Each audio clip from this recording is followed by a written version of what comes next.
Il y a trop de personnes, trop de familles endeuillées. On se lève le matin, on sait pas forcément si on va rentrer le soir. On est à 3 ans jour pour jour aujourd'hui. Donc on est venu rendre hommage à Emmanuel et son collègue. La famille de l'autre collègue veut rester anonyme. La douleur qu'on vit actuellement, que ce soit famille, amis, proches ou même personnes du boulot, je pense que c'est une douleur qui va nous rester ancrée. Encore aujourd'hui, c'est quelque chose de très, très vif. Les gens s'en foutent en fait. Ils veulent pas. En fait, on a l'impression qu'ils veulent pas perdre du temps sur la route, pas perdre un quart de seconde.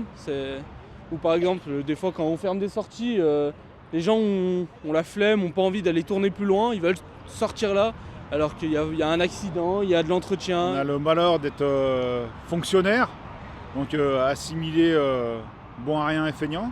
C'est ce qu'on nous dit souvent sur le bord des routes. Donc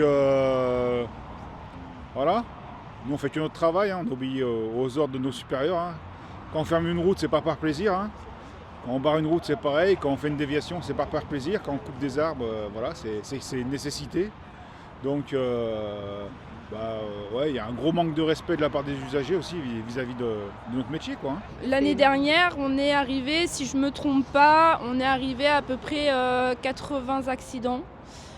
Cette année, à l'heure d'aujourd'hui, nous sommes à 30 accidents routiers sur les réseaux routiers et autoroutiers de la France. Donc ça fait l'équivalent de 2 accidents par semaine. Même avec le corridor de sécurité en 2018 qui a été mis en place, ça ne change pas, ou alors que très peu. Je pense que les agents des DIRC pourront vous dire que tous les jours, ils croisent la mort au moins minimum, ils fraudent la mort au moins 2 à 3 fois par jour.